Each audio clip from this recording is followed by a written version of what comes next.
Maligayang pagbabalik sa Mia Sofia Movie Recap. Ang ikukwento natin ngayon ay ang tungkol sa Indian movie na may pinamagatang Raachasi na ang ibig sabihin ay isang babae na kinatatakutan ng lahat.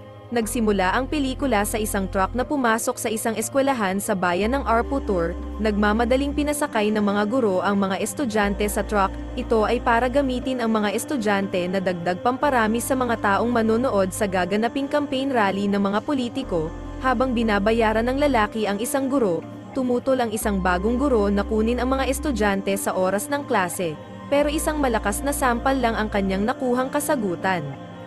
Wala na rin siyang nagawa habang naaawa sa mga estudyante na biktima ng maling sistema. Isang araw, isang babae na nagngangalang Geetha ang papunta sa Arputur, sakay ito ng Bajaj ngunit natawa ang driver nang malaman nito na ipapa-enroll niya ang dalawang batang kasama sa nasabing eskwelahan. Sinabi ng driver na hindi na eskwelahan ang tawag pa ng mga tao doon kundi isang dugyot na palengke at pugad na mga pasaway na mga estudyante. Yun ay dahil sa mga walang kwentang mga guro ng eskwelahan. Nagbabala ang driver na baka kung ano lang ang matutunang kalokohan ng mga batang kasama niya. Sa pagdating nila sa eskwelahan, nakita ni Geetha na totoo nga ang sinasabi ng driver. Sa bungad pa lang ng eskwelahan ay naroon na ang tindahan na nagbebenta ng sigarilyo. Nakita rin ni Geetha na giba-giba na ang mga pasilidad ng eskwelahan at mga basurang nagkalat sa loob. At mga estudyanteng walang oras sa pagpasok at puro lamang paglalaro ang inaatupag, habang walang pakialam ang mga guro na nag-uumpukan lang sa isang lugar. Isang guro lamang ang nakita ni Geetha na gumagawa sa kanyang trabaho. Ito ay ang matandang guro na si Sushila. Pumasok si Geetha sa principal's office para magtanong sa pagpa-enroll ng kanyang mga kasamang bata, pero hindi sila hinarap ng mabuti ng sekretarya, bagkus nagtaas ito ng boses at sinabi nitong sa labas sila maghintay sa assistant principal. Makalipas ang ilang oras, dumating din ang assistant principal na si Kavi, at nang makausap na ni Geetha si Kavi ay binigyan siya ng isang maliit na papel at nakasulat doon ang halaga na kailangan nilang ibigay na 1,800 pesos para sa enrollment. Nagtanong si Geetha kung bakit ganon kalaki ang hinihingi ni Kavi samantalang 165 pesos lang ang enrollment fees sa mga public schools. Sinabi ni Kavi na late na sila ng isang buwan para sa enrollment, kaya kailangan nilang magbayad ng malaki kung gusto pa nilang makapag-enroll ang mga bata kesa sa private school sila pumunta na mas mahal ang singil. Nagalit si Geetha at sinabing nitong hindi karapat dapat si Kavi na maging guro. Nagalit si Kavi sa pang-iinsulta ni Geetha kaya pinalabas sila ng opisina. Tumalikod si Geetha at lumabas ng opisina pero pinatunog nito ng paulit-ulit ang bell ng eskwelahan. Nagtaka ang mga estudyante at mga guro sa narinig nilang pagtunog ng bell. Galit na pinipigilan ito ni Kavi ngunit hindi siya pinapansin ni Geetha. Nagulat ang sekretarya nang mabasa nito ang appointment letter na si Geetha ang bagong principal ng eskwelahan. Natulala naman si Kavi na ang bago pala nilang principal ang kanyang nakaalitan. Ilang sandali pa ay naka-formation na ang mga estudyante sa labas. Nagpakilala si Geetha na siya ang bago nilang principal. Iniutos ni Geetha na ilak ang gate ng eskwelahan at bago mag-alas 9 ng umaga ay kailangan nasa loob na ng eskwelahan ang lahat ng estudyante at mga guro. Wala ring estudyanteng papasok ng hindi naka-uniforme at aakyat sa bakod. Ang sino mang guro na hindi papasok sa tamang oras sa klase ay bibigyan ng memo o masususpinde. Ang hindi susunod na guro sa kanyang mga patakaran ay agad niyang irerekomenda na matanggal sa serbisyo. Gulat na gulat ang mga guro sa nakita nilang sobrang higpit na bagong principal. Kabado rin sila na maaapektuhan ang kanilang pinagkakakitaan at hindi sila sanay na magtrabaho buong araw. Sa muling pagpasok ni Geetha sa opisina, inutos agad nito sa sekretarya na bigyan ng trabaho at matuturo ang klase si Kavi. Maaari lang pumasok ng opisina si Kavi kung wala si Geetha. Lumabas si Geetha ng eskwelahan at pinapasok nito ang ilang estudyanteng nasa labas lang at isang estudyante na nagngangalang Yasar ang kinumpiska ang sigarilyo ni Geetha. Nagalit ito at ipinagyabang na anak siya ng isang politiko, pero hindi natakot si Geetha. Sinabi ni Geetha na hindi ito makakapasok ng eskwelahan hanggat hindi kasama ang mga magulang nito. Pinuntahan ang tindahan na nasa labas ng eskwelahan. Pinagbawalan na magtinda ito ng sigarilyo ngunit hindi pumayag ang may-ari ng tindahan, pero laking gulat nito nang pinagbabagsak ni Geetha ang mga tinda nito. Nanginig din ito sa takot ng pagbantaan ni Geetha na wawasakin pati pagmumukha nito, pero kung mabagsik ang tingin ng mga guro kay Geetha, kabaliktaran naman ang pagkakakilala ng mga estudyante sa kanya. Isa itong mabait at madaling kausap, nakikisabay pa itong kumain sa kanila at nakikipagkwentuhan. Sa mga sumunod na araw ay naka-uniforme na ang mga estudyante. Tuwang-tuwa din silang pinasasayaw ni Geetha tuwing umaga para sa kanilang ehersisyo, sabay-sabay din nilang isinisigaw ng paulit-ulit ang sinabi ni Geetha na sama-sama sila sa pag-aaral at magtatagumpay. Sa labas ay napadaan ang isang kotse, sakay nito si Rama, ang may-ari ng isang malaking pribadong eskwelahan ng Arputur. Nagtaka ito sa nakita dahil organisado na ang mga estudyante. Sa pagdating ni Rama sa kanyang private school, agad nitong inutos sa tauhan nito na magmasid sa nangyayari sa public school. Layunin ni Rama na hikayatin ang mga estudyanteng may pera at magagaling sa klase. At nang sa kanyang eskwelahan mag-aral nang sa ganun tanging ang pag-aari niyang eskwelahan ang sikat at number 1 sa lugar ng Arputur. Dumating sa eskwelahan si Yesar kasama ang ina at ama nitong si Arul na isang mataas na politiko sa bayan.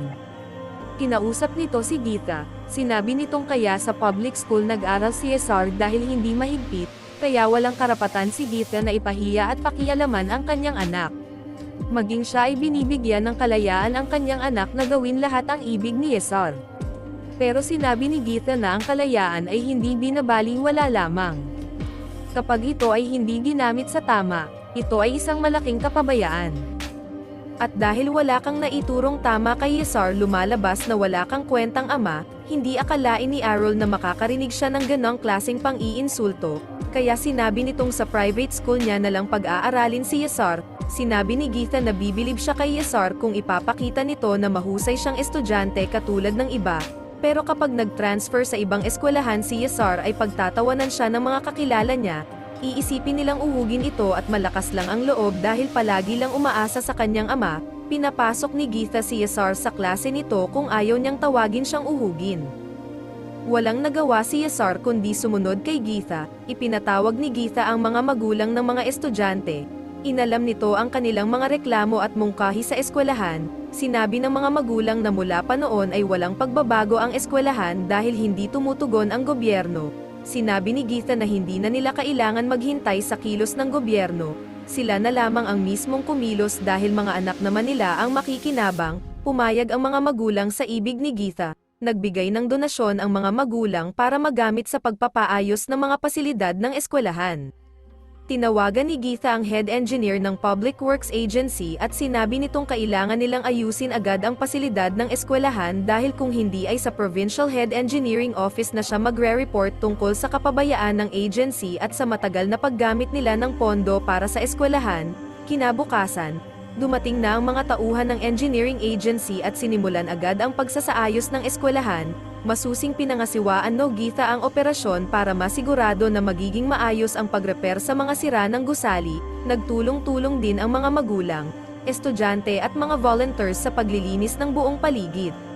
Nagkaroon na rin ng maayos na toilet para sa mga estudyante at di nagtagal ang parang isang basurahan at madungis na public school nagmukha na itong bago at malinis na eskwelahan. Sa pagdaan ng mga araw, minsan nakasakay uli si Geetha sa Baja. Ikinwento ng driver na palaging pinag-uusapan sa bayan ang bagong principal ng public school, dahil sobra itong matapang kaya tumeno ang mga pasaway na estudyante at mga tamad na guro. Natawa lang si Geetha sa narinig, dahil ang pagkakaalam ng driver ay sa accounting office lang si Geetha naka-assign. Nagpaplano si Kavi na ireklamo si Geetha sa head office dahil masyado pa itong bata para maging principal. Pero laking gulat ni Kavi nang malaman na nasuspindi siya sa pagiging guro. Galit na pumunta si Kavi sa opisina ni Geetha, pero hindi ito nakapagsalita nang sabihin ni Geetha na kaya niya inirekomenda ang suspension ni Kavi dahil sa reklamong sexual harassment ng ilang mga guro at mga babaeng estudyante laban sa kanya. Nag-evaluate si Geetha sa mga guro, nalaman nitong ang English teacher ay hindi marunong magsalita ng English. Sinabi ni Geetha na sa private school isang buwan lang ay marunong nang magsalita ng English ang mga estudyante, pero sa kanilang eskwelahan, halos 10 taon na hindi pa marunong magsalita ng English ang mga estudyante. Binigyan ni Geetha ang guro ng isang buwan para mag-aral magsalita ng English, kung hindi, irerekomenda ni Geetha na maalis siya sa pagtuturo. Isang buwan din sa PE teacher na hindi marunong magbigay ng tamang exercises sa mga bata, sa math teacher, sa science teacher, sa history teacher, at sa iba pa na hindi na advance ang mga itinuturo. Kaya naman sa gabi, hindi lang mga estudyante ang gumagawa ng mga assignment. Maging ang mga guro, puspusan din ang kanilang pag-aaral. Isang araw, sa pag-uwi ni Geetha, ipinakita ng kanyang ama ang newspaper. Sinabi nitong isa sa mga nahuli ng mga pulis ay isang bata na dating estudyante ng public school. Nalaman ni Geetha na may 82 na estudyante sila na ibinagsak sa grade 9 at 28 ang bumalik at 54 na hindi na nag-aaral. Sinabi ng isang guro na ibinagsak nila ang mga estudyante dahil wala silang kakayahan makapasa sa exam. Nagalit si Geetha at sinabi nitong kung magbibigay din siya ng evaluation sa mga guro. Sigurado siyang karamihan sa mga guro ay wala ring kakayahan makapasa at baka tanggalin rin niya sa serbisyo. Ilang taon na lang sana ay magkokolehiyo na ang mga bata pero dahil hindi nila binigyan ng pagkakataon, ay nasayang ang kanilang magandang kinabukasan na ang iba ay nagtatrabaho na lamang sa construction. Wala sa mga bata ang diferensya kundi nasa mga guro na walang pakialam at mababa ang kalidad ng pagtuturo. Iniutos agad ni Geetha na hanapin ang mga batang hindi na pumasok ng eskwelahan, at nang makumpleto na ang 54 na estudyante na ibinagsak sa grade 9, ilinagay ni Geetha sa grade 10 at binigyan ito ng special lesson. Mismong si Geetha ay tinutukan din ang pagtuturo. Ibig niyang pumasa ang mga estudyante sa darating na SSLC examination para maging kwalipikado sila pagdating ng kolehiyo. Tuwing linggo, pinababalik ni Geetha ang mga bata sa eskwelahan para sa kanilang Sunday activity. Ito ay para bigyan sila ng pagkakataon ng oras na muling magsama-sama sa paglalaro, at sa pagpapamalas ng kanilang talento na labis namang ikinatuwa ng mga bata. Nakarating ang balita kay Rama ang tungkol sa malaking pagbabago sa public school. Nag-alala ito na baka sa public school na lang magpa-enroll ang mga estudyante sa susunod na pasukan, at kung magpapatuloy na maging maganda ang public school, siguradong malilipatan ang kanyang investor at mga nagbibigay ng donasyon, baka bumagsak ang kanyang negosyo. Kaya nag-utos si Rama na maglagay ng malaking banner sa harapan mismo ng eskwelahan ni Geetha. Ipinaalam naman agad ito ni Geetha sa Environmental Office, at dahil nalaman ng ahensya na wala itong kaukulang permit, agad nilang sinira ang malaking banner ni Rama. Sobrang nagalit si Rama. Inisip nitong malaking insulto sa kanya ang nangyari. Alam niyang kakalat ang balita at makukompromiso ang kanyang reputasyon dahil ipinahiya siya ng isang babae lamang. Hindi nakatiis si Rama at pinuntahan niya ang bahay ni Geetha upang makaharap ito, subalit nahalata agad ni Rama na kakaibang babae si Geetha. Walang nakikitang takot sa mga mata nito at buo ang loob. Ang ama ni Geetha ang kumausap kay Rama, na kung anuman ang sadya nito kay Geetha ay kalimutan na lamang niya dahil hindi siya magtatagumpay. Tahimik na umalis na lamang si Rama. Nagsimula namang kumilos si Arul laban kay Geetha. Pumunta ito sa school division head at hiniling nito na ilipat ng ibang school si Geetha, pero ayon sa division head, hindi nila pwedeng gawin yun hanggat walang nagagawang mali si Geetha. Sinabi nitong sa district commissioner na lang siya magreklamo para ma-evaluate agad ang public school, at kung may makitang mali sa pamamalakad ng eskwelahan, agad na masususpindi si Geetha. Ilang araw lang ang lumipas, biglang bumisita ang district commissioner sa public school. Pumasok ito sa opisina ni Geetha. Sinabi ng assistant ng commissioner na nandun sila para mag-inspection sa eskwelahan. Sinabi rin ng assistant na bakit hindi man lang alukin ng kape ni Geetha ang commissioner. Sagot naman ni Geetha, hindi siya binibigyan ng gobyerno ng pambili ng kape para sa mga darating niyang bisita. Malaya silang mag-inspection sa eskwelahan, subalit hindi sila maaasikaso ni Geetha dahil busy ito sa kanyang trabaho at wala man lang silang abiso tungkol sa gagawin nilang inspection. Sinamahan ng isang guro ang commissioner sa pag-iikot sa eskwelahan. Nakita ng commissioner na nasa loob ng eskwelahan at maayos na nagtuturo ang mga guro. Nakita rin ng commissioner na malaki ang pagbabago ng eskwelahan, maayos na ang mga pasilidad, at wala silang makitang nagkalat na dumi sa paligid. Nang bumalik ang commissioner sa opisina ni Geetha, nakangiti na ito at humanga siya sa ginawang pagpapaganda ni Geetha sa eskwelahan. Binalaan ng commissioner si Geetha na mag-iingat dahil kaya siya napilitang mag-inspection dahil may mga taong hindi nagugustuhan ang pamamalakad ni Geetha, at dahil hindi nila nakitaan ng mali para suspindihin si Geetha. Muling nagplano ng gagawin si Kavi at Arul laban kay Geetha. Hindi sila papayag na makita ng mga tao ng Arputor na may isang babae na nagpahiya at uminsulto sa kanila.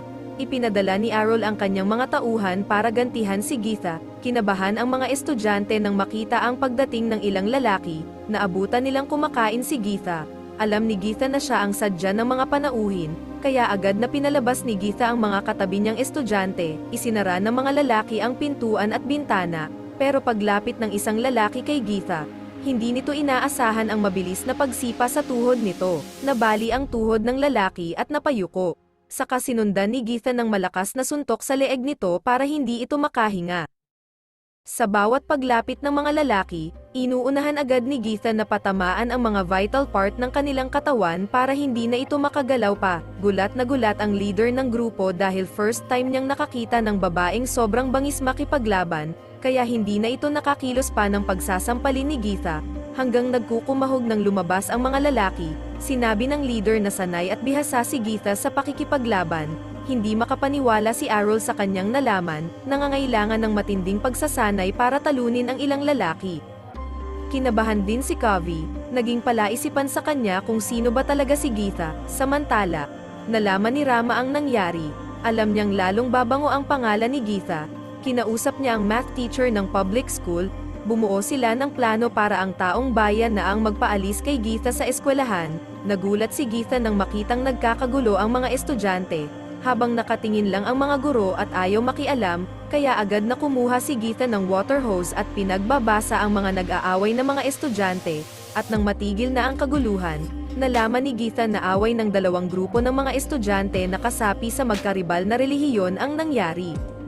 Sinabi ni Geetha na bawal sa loob ng eskwelahan na dalhin ang issue tungkol sa mga kinaaniban nilang grupo. Kapag nasa loob sila ng eskwelahan, pag-aaral lang ang kanilang aatupagin, kaya kinuha ni Geetha ang mga bracelet ng mga estudyante at sinunog ito. Natuwa naman ang math teacher at nagtagumpay ang una nilang plano. Kinabukasan, pagdating ni Geetha sa eskwelahan, naroon ang mga guro at leader ng grupo ng isang relihiyon at mga kasapi nito. Isinisigaw nila na alisin sa eskwelahan si Geetha.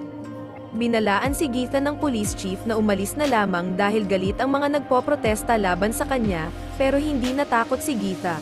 Hinarap pa rin ito ang mga nagpoprotesta. Nagulat naman ang driver ng badya nang malaman niya na si Geetha pala ang principal na pinag-uusapan palagi ng buong bayan. Tumigil sa pagsigaw ang mga tao nang sabihin ni Geetha na magre-resign siya at aalis ng eskwelahan, pero kailangan muna nilang sagutin ang kanyang tatlong katanungan. Unang tanong ni Geetha ay para sa mga gurong nagpoprotesta. Sinabi ni Geetha bawat taon ay may malaking pondong ibinibigay ang gobyerno sa Department of Education para sa mga sweldo at pensyon ng mga guro. Pero mababa pa rin ang kalidad ng pagtuturo ng ibang mga guro, at hinahayaan ng mga guro na walang maayos na pasilidad na magagamit ang mga estudyante. Sa 38 na guro sa kanilang eskwelahan, 3 guro lamang ang pinaaral ang mga anak sa public school, ang karamihan ay sa private school nila pinag-aaral. Sila ang mga guro na walang tiwala sa kanilang sariling eskwelahan. Nagtanong si Geetha kung sino rin ang nagprotesta sa gobyerno para sa ikagaganda rin ng edukasyon para sa mga estudyante at napayuko na lang ang mga guro sa hiya. Hinarap ni Geetha ang religious leader at sinabi niya sa leader na bawat bayan ay meron siyang malalaking simbahan. Sa dami ng kanyang mga panatiko, nagpapakita na mayaman ang kanilang relihiyon, pero bakit wala man lang balita na may napag-aral siyang mahihirap na kabataan o may nabigyan man lamang ng puhunan na pamilyang walang hanap buhay? Napahiya ang religious leader. Sinabi nitong sa ibang araw na niya haharapin si Geetha.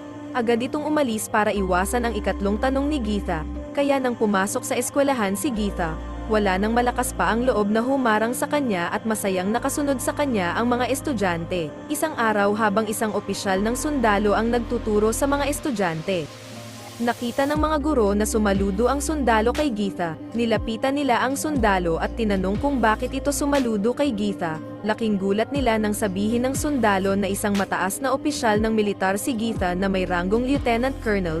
Nagtuturo si Geetha ng special physical training, survival at tactical combat ng Indian Army. Si Geetha rin ang humahawak sa strategic management, ang leadership training course. Ilang libro na rin ng self-defense combat ang nagawa ni Geetha para sa military, dahil nalaman ni Geetha na hindi maganda ang edukasyon sa lugar na kanyang kinalakihan sa Arpo Tour at napapariwara ang mga kabataan.